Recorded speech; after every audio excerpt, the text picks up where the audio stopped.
All right,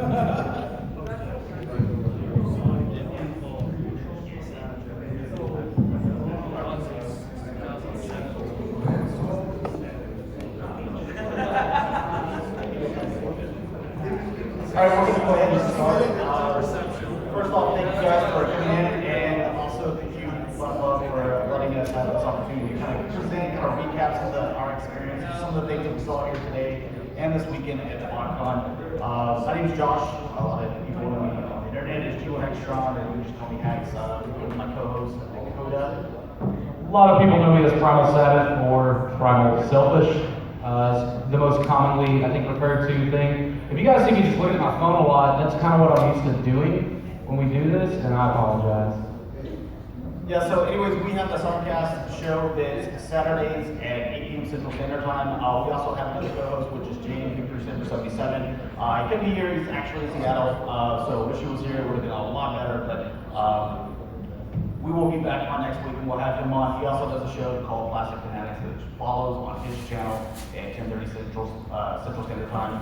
What you will see on the Cybercast Podcast Show, if you ever watch it, or if you do watch it already, we kind of cover the movie, TV, and kind of gaming news at first. Then we can do a lot of screen sharing where that week's news, where it's Transformers and also action figures and stuff like that. We kind of look at it and say some of the things that we like, some of the stuff that we think they can improve upon. Just basic discussion on it and kind of move on. But we do a lot of screen sharing so that you actually see what we're talking about at that moment. It's the internet, but nicer, I think. You want me to talk about Collection Spotlight? Collection Spotlight's awesome, yeah. Which I don't know if you have any in the pipeline. They send them to you and not to me, but we've got 3 more. It's always really cool seeing someone else's collection. All the hard work and effort that goes into it, display. It's always awesome to look at. Because not everybody has a YouTube channel, but we're all here, we're all collectors, and maybe you don't post a whole lot of stuff on social media, but it gives you an opportunity to, hey, let me take some pictures, and we definitely, show it off. No collection's too small or big, and we love it all, whether it's Transformers or any other thing. So we also do, topics and viewers Q&A and stuff like that. We have a pretty active chat. They are pretty active.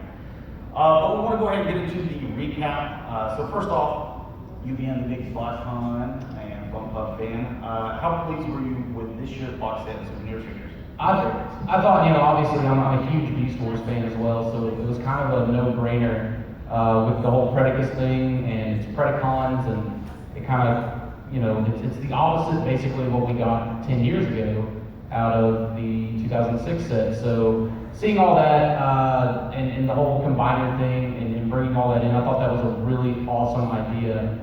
Just as far as the box set goes, and then we get here and we see all the souvenirs, and it's like, hey, we have a Predicus, and now we have a Magna boss, which I thought was really cool with the sticker sheet, and then the other 2 souvenirs. So as far as just the toys alone this year, I was super impressed. And especially whenever you look at some of the ones that were kind of that highlight piece, like the Megatron. I know me and probably a few others went to the Optibotimus hangout last night. This one kid, he was doing a raffle, number 47, that is the luckiest number. He got drawn like 5 times, and when he finally got the Megatron, he's like, you know what, I'll just hang on to that. And we're like, dude, we would have to hold you back if you were gonna trade that in for something else. So a lot of cool figures. As far as this year's set, you got the 06 set, and you've gone on and on about how that's the greatest Botcon set ever. Looking back at this one, say 5-10 years from now, do you think it'll be valued as much as the 06 set is? It's funny, man. Speaking of value, the 06 set it's been fluctuating as of late, but something that seems to never fluctuate is that Megatron, and I think that's something we're going to see again with this year's Megatron. So it's funny, 2006, the Megatron is like the big deal, and then 2016, the Megatron is still going to be the big deal. We've been waiting for that since when folks thought that we were going to be getting it in 2005. So yeah, I think it's going to hold up, and I think it's going to be I don't really like to see, view these things as an investment, but as far as the popularity, yeah, definitely. I definitely think it's gonna go well. Combiner Wars seems to still be pretty popular. You know, hate it, love it, whatever. But I think it's gonna go a long way. You know, Beast Wars is kind of perfect, so. Check your Beast Wars. Anyways, getting on to the Transformers Collectives Club and also the subscription service 5.0. We saw some things yesterday, so you saw the Grand Max Pretender Shell. So speaking of that real quick, a lot of you guys should, because it's been Encore, you have the Fort Max, and you get it at a really good price. But that Grand Max that was part of Super God Master Force, that's kind of like one of those holy grails. And a lot of people don't know that it came with a Pretender Shell. So they told us that you're going to get that exact Pretender Shell, which I think is fantastic. It's not just like a new mold, that you're actually getting that, and it's just repainted and stuff. That's something that I definitely want to get on. I thought that, was it Old Slick? The Old Master. I thought that was awesome, you know, and also getting this Pretender Shell is, you know, something that I never thought that they'd be able to do. So first off, you know, what do you think about that? You know, kind of got off that. They're also giving us the Old Master Shell again as Pretender Optimus Prime. You know, they're throwing the little Optimus Prime head on the swerve mold, and it's the whole truck monkey thing. I thought that was pretty clever, even though I didn't really know. I was like, oh hey, that's that prototype that they showed at Botcon 96. That's all I thought about. And you know, then people started putting all that together. So I mean, we're getting a Megatron and an Optimus, both Pretenders, which I think is really cool. And based off of, you know, the fact that they're giving us the Grand Max Pretender Shell was also really neat. But honestly, I'm super excited about Fractal and the little Scorponok, because I'm a big fan of the, like I said, you know, the 2006 set. We got the 2016, we need Scorponok. Hopefully we get a Black Arachnia as the mysterious seventh to round out the whole cast. And I was actually hoping that they would do kind of like a Transformers Star Wars collaboration, and I would get like a Kylo Ren figure. Yeah, well, I mean, you know, I'm gonna talk to you about it. We need that, you know, Kylo Ren. But then you also got the Toxitron. I figured that you'd be interested in. And then the thing that I'm kind of really excited about is the club crossover, where you're gonna get the three Joes. I believe you're gonna get the like a Megatron, and then you're also gonna get a Masterpiece figure released from FunPub, which is gonna be the Rat Bat, which I've been hounding Pete for like 2 years. Like, we just need some type of Masterpiece figure, whether it's glyph, whether, you know, it's just some repainted whatever. You can paint it teal and pink, I'll buy it as long as it's a Masterpiece. So really excited about that one, and that's going to be offered to the Joe fans as well. So you still think we can talk into it? I don't think we're going to be able to talk him into a glyph, unfortunately. But yeah, you brought up Toxitron. He's going to be the core component of Wreckage, a combiner of Wreckers, which is kind of, if I were to guess, kind of go against, you know, the Mayhem Attack Squad that they're coming out with. And that's really cool that they put that into consideration. And you know, Impactor kind of has someone to fight. All right, I want to move on to some of the things that we saw here. Hasbro reveals a lot of the stuff we knew about. Like, we knew we were getting a Fort Max, we knew that we were getting a Blur and a Scourge. So some of the ones that were just revealed here: Weird Wolf, Highbrow, Alpha Trion, Computron. We kind of knew we were getting him, but I think it was kind of like, the first time we've seen him in like a display case. What were some of your, you know, overall thoughts on those, and which ones are kind of your favorite? I'm really digging the Titan stuff. I mean, I've been saying that ever since they started showing them, and seeing them in person, it's awesome. As far as like stuff that was, you know, revealed to us this weekend, man, I gotta go with that Alpha Trion, just because, I mean, it takes kind of the whole Alpha Tricer thing from a couple of years back, and it just sort of meshes all together, and it's cool because it's coming out at retail. It's not some convention exclusive. It's not going to be, you know, $80 or $300 or whatever. But also, I think kind of my favorite thing was something that was like on the side of a box. We saw, it's kind of like a little Easter egg, and talked to Hasbro. A lot of you guys have noticed that on the back of the 86 movie Fight Act, that there was a little picture of Loud Kaiser for the Combiner Wars. And that's something that, it's just kind of on the table. We're going to see how it does.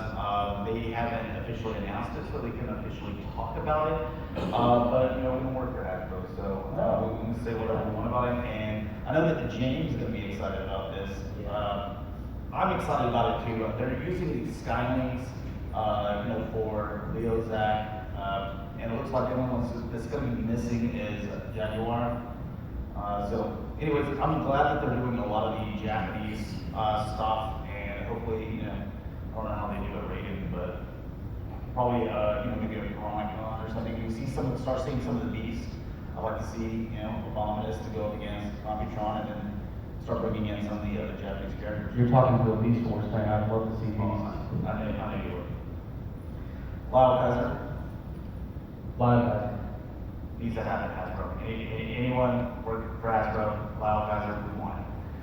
All right, the other things that I wanted to kind of get into, exclusives. You have the 86 movie 5-pack, so that's going to be a Target exclusive. Wanted to kind of get your overall thoughts on that, because some people, already own those molds. You're going to get some different repaints. But one thing is, we kind of discussed is, for our Canadian brothers up north, they don't have any Targets anymore. So hopefully that's something that'll show up on maybe Hasbro Toy Shop, just some way that they can get it. But that's unfortunate for them. But as far as the 5-pack, what do you think about it? I mean, the box art looks good. It comes with a poster. That's actually that's kind of the reason I like it, because I think I have all those. I think the Magnus looks really good. The Blair, they took those old Generations molds and slapped some really awesome paint jobs on. And the fact that it comes with the posters, you can even kind of display everything. I think it's a really awesome set, but I'm kind of ashamed that it's an exclusive. But as far as platinum releases goes, in the whole platinum line, I think that's the best one they've done, or they're going to do. Also think that, because there's a lot of people in this community where it's like me, as soon as I get it, then it's coming out of the package. I don't care what it is. Then there's a lot of people that collect, in the box, mint in box. That's the way they do it. The artwork is beautiful, and even if you fold that flap up, the way that they packaged it in the tray, they're all lined up, and everybody's looking at it. It looks really good. So if you haven't seen that, it's on the display floor. Go check that out. The other exclusive is the San Diego Comic-Con 3-pack. So that's going to come with the kind of translucent looking Sentinel Prime. You're going to get the wind blade that are using the RID mold, and then you're also getting Brainstorm. So one of the things that I wanted to kind of touch on that, so far we're getting all the headmasters deluxe style. Perfect. That's exactly what I wanted. I didn't want them all like weird, sizes and stuff like that. So all those guys, the same size. But then Brainstorm, he's going to be an exclusive. I really hope that Hasbro, listens to the fans, and we want Brainstorm. Obviously, you do the exclusive, but maybe release him later. Maybe a different deco to where you can definitely tell the difference between the exclusive and the regular retail release. That way, we still get an opportunity, because not everyone's going to go to SDCC, and not everyone wants to pay those inflated prices. I don't see them making the mold and not releasing the mass retail. And that, I don't think there's ever been a San Diego Comic-Con exclusive that hasn't, some iteration that hasn't made it to retail, with the exception of the 80s rock band set from, what was that, like 14, 15? With the Dinobots, they were like the 2 sets of the Dinobots. Yeah, so maybe like a Toys R Us exclusive year down the line. I think that we'll get a regular retail release, so that's something I'm hoping for. For everything revealed this weekend, what figure in your mind was the best in the show? Oh, dude. I'm gonna change my answer last minute. You're gonna hate me, but I think Weird Wolf. Are you looking at my paper? Because I was like, Weird Wolf for me. I know, and I really do like the Alpha Trion. I think there's a lot of really cool repaint potential with that. But I think the Weird Wolf just looks the best. And I was talking, with some people in the room, and they were like, Weird Wolf, it looks really good. And one of the things about it, like with Highbrow, not to take anything away from him, he looks really good as well. But with the Beast, to show those characteristics where, like, let's say Mind Wipe, where you can definitely tell that he's a bat whenever he's in robot mode. So they use the big wings to wrap around the legs and that kind of forms that, but you still have some little bat wings in the back. So you're like, okay, I can definitely tell that he was a bat. The same thing for Skull Cruncher. Now you look at Weird Wolf, where you can see some characteristics, but at the same time you're hiding the fact that he was a wolf. It's not like your Beast Wars stuff where it's just like shell farmers. So it's not perfect? If that's what you want to say. Okay. I'm gonna stick with that. So that's why I kind of think that Weird Wolf, he was kind of like the best as far as just revealed this weekend for me. That's not to say that Alphatron wasn't awesome. It's something that I think that as fans deserve, especially if you always wanted that the Botcon Alphatron. This gives you an opportunity to finally get an Alphatron that's not, little bitty, little guy. All right, so I have, what do you see as far as repainting retool potential for the Headmasters line now? We know Hasbro's not just going to release these things one time. No, we've seen it with the Final Wars. I don't think it'll be done as much, but you're going to get it. So some of the things that we have down here in Highbrow, I've already seen this as Rotostorm, Weird Wolf as Cybertron Snarl, Chrome Dome as Getaway, and then maybe for a 2-pack, you do Skull Cruncher as Megatron and Mind Wipe as Optimus Primal, and you put those in a 2-pack, maybe make it exclusive or something. That sure would be a really cool 20th anniversary 2-pack, but we may have to wait another 10 years. But as far as repaint potential, I don't know, it's going to be difficult. They're going to have to get really creative, I think. But they've shown they're not afraid to, do drastic remolds. And it's one of those things to where, it doesn't have to be just the Headmasters, because they've already shown that, hey, we'll make Galvatron Headmasters. We'll make Astro Training Headmasters. So you can kind of do it with all of them. Yeah. One more thing. So what's your overall thoughts on Botcon this year, and what was kind of your favorite part? So I thought we kind of elaborated on this. The first thing is, I think Botcon is the community, the people here that go to it. It's the experience. Meeting people that you talk to for a couple of years, and you talk to them on the internet, social media, and stuff like that, maybe on some boards, and then finally meeting them. Or if you know someone, through YouTube, and you're like, hey, I like him or her, and then you finally meet them, just kind of hanging out. And like you said, on the way up here, there's one thing we all have in common. We like robots. So you're never, you're not going to come to a Botcon and not find something to talk about with someone. It's the awesome, and Brian pointed this out at the Collectors Club Roundtable yesterday, that it's, you're coming for the people. The toys are just an awesome bonus, but I know on my way up here, I was just like, all right, I want to hang out with them, I want to hang out with them, I want to hang out with them. I ruin Botcon Lives weekends. You get to hang out with all these people, and you have all these fun stories, and it's great. It's literally just, you find a crowd. I don't want to call it a group, because I don't think people travel in groups, we travel in crowds. And it's just an entire, for us, it was an entire week of just, fun, hanging out. And as far as, on an official events, what was my favorite part of Botcon? I think it was definitely the awards dinner. The food was pretty good. Like, that's kind of what swayed me in that area. But that's something that I've kind of been missing in the last couple of years. I think the last one I went to that had an awards dinner was 2012 with the casino night and all that. And so you get to eat, you get to have fun, you get to mingle, and it was literally just walk up to a table and start shooting the breeze with people, laughing, cutting up, having a good time. So that was kind of my favorite deal. I'm going to say, obviously, people interacting with everyone and, meeting people that, maybe we've only talked to, once or twice, but you can definitely see that there are people you want to talk to them. And, you build friendships at, conventions like that, or like this, and that's something that, I definitely want to continue.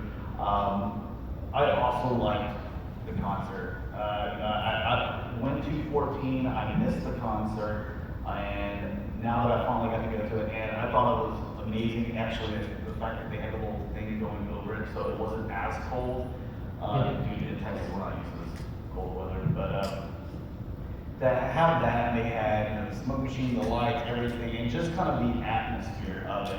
It felt like a concert that you pay quite a bit of money to go to. And Vince and Stan were great. I mean, they were awesome. Just the whole, like literally the whole setup. At the 14 concert, it was just Stan on stage. But they had, I mean, it was a show this year. I thought it was much better than 2014. And honestly, something else that was very cool this year, something, as soon as I found out about it, I opted for it, and was the Judd Nelson deal. I thought that was kind of unbelievable. I joked around about it with a couple of people months before he was even hinted at and announced. And all I got was, oh no, that'll never happen. No, that'll never happen. And he seemed to have enjoyed himself, which is another really positive thing. If you were at the awards dinner last night, he got up and gave a speech, and it was really cool kind of seeing that. And hopefully he did enjoy himself. Kind of have him do more of these for other fans that would like to, meet him in some convention or some form or fashion. But I thought he was really cool. His panel was good. I think Frank Tadaro did a really good job with that panel, like he did with Frank last year. And overall, the script reading. Oh my goodness, the script reading. That was awesome. I mean, you had all this talent up here. You had Venus and David and Judd and Greg and Frank, and it was just, the script was over. It was hilarious. They all had such a great kind of chemistry, I thought. Now, you're part of the privileged golden ticket. You constantly flash in my face. Yeah, so I'm just a little mini nut, So, you have the, kind of the private dinner. You have some people that are there. So what, guests were there at the gold ticket? If I told you, I'd have to kill you. Let us little people that don't get invited to things like this. We want to know how it is to live a fancy life. All the guests were there. Joe was there, David was there, Venus, Greg. And it was fun because it's so relaxed and so low key, and that's something I'm really going to miss. Because, for those who, for whatever reason, aren't brought up to speed, this is the last one. You literally just get to relax with them as people. It's not the hectic rush of the autograph line and taking a picture, or and which you see them out walking around, hanging out, doing whatever on the property, but to kind of have that time allotted, set aside, you really get to interact with them in a more personal way. And I think that's that's really the biggest draw for me personally is gold ticket. Yeah, you buy 3 of everything, and you got this little flash century view, and that's all super cool. It's just not as cool as the interaction, and that's something that I think is what's really worth it. And they feed you, so that's you get another meal. So. Yeah, it's it was buffet style, dude. That was right up my alley. So. All right, so kind of recapping some of the stuff that's kind of behind the scenes that that has been encouraged and offered here at Botcon and the convention. Room-to-room sales and trading. So I mean, this is something that's been going on for a few years, and I think it's gotten bigger and bigger. And like people, they turn their hotel rooms into like storefronts. You'd never guess that this was like the same. Allegedly, just for hotel staff that are here. Yeah, that it almost looks like a store. So some of that experience, I remember. I'm not going to drop any names, but our buddy in 14, he was so excited first Botcon and couldn't wait. He spent more at the room sales before the deal room even opened. So he was it's experienced more this year. It's funny you mentioned that. That's what I did this year. Room trading, which you got. The room trading opened, and I was just like, all right, there goes all my money. But you'll get stuff in there like parts, or maybe you need some harder to find stuff, or maybe just stuff that a dealer doesn't want to put in their booth in the room, room sale, room trading, and That is really fun, and it's another way of just kind of interacting with all the other people that show up, because it's not just going to be one person going into one person's room. You know, it's like a room full of people. It's, you know, very humid. I mean, you know, you meet more people when you get to talking about stuff. You kind of see, like, you know, here's some of the dealers. The thing is, there are more things going on that is just, you know, what's listed whenever it goes up on the website. And I think that's one of the things that makes Botcon, you know, so awesome. That they have all these events, all these things. I mean, you look at the back of your bag, and it's just filled, you know, hour to hour of things to do. And there's so much more going on afterwards, whether it's room trading, whether it's meetups. You know, it's just a lot of fun, and it's a fun experience. I did want to mention the Artist Alley. I think that FunPub did a really good job of getting some great artists in here. I mean, it was really kind of an all-star cast. And I got my little 86 shot, you know, with the bottle and stuff like that. So I absolutely love it. But Is that what a G1 Hexatron is? that is it. It's a baby 6-shot. Yeah. I was just curious. I've never seen one. I didn't know it was like a one shot. Super informed guy. Anything you want to get in closing? I'm not a closer, man. I'm an opener. Oh, okay. Well, I definitely want to thank you guys for coming in. I want to thank Pete. You know, we've had Pete on Cybercast. I don't know, what's it, like maybe 8 or 9 times, and he's always come on wherever he has something to reveal or talk about something like that. And it's always great having him on. He's not here at the moment. He's taking care of business because Botcon's going to close here in the next couple of hours. But you know how, like, some musicians, they get like platinum records, and they put those on the wall. It's like the biggest achievement. And like our number one fan, Leonardo DiCaprio, man, Leonardo, huge fan of the Cybercast. Yeah, he gets Golden Globes, stuff like that, Academy Awards, stuff like that. Just prestigious awards. There is no greater honor. I mean, this is the cream of the crop award, and we don't just give these out to anyone. And I wish Pete was here to accept this award. Paul, would you like to accept it on his behalf? Oh, okay. Well, this is the Pound Cake Award. This is the little Shetland pony, and it is basically the mascot of the Cybercast. So we're going to be giving this to Pete. If you see him, congratulations. Thank you for the show. It's a very heavy, fortified, like plastic. It's 24 karat. With great heavy. But thanks a lot for coming to the panel, guys. Definitely appreciate it. If you're interested, we usually don't do it live like this, but we do a live show. Again, like I said, Saturday, 8 p.m. Central Standard Time, or you can just look on YouTube, Transformers Podcast, you'll see Cybercast in there, and you just kind of follow from there. But definitely thanks a lot. Appreciate the opportunity, and we will talk to you guys later. Peace.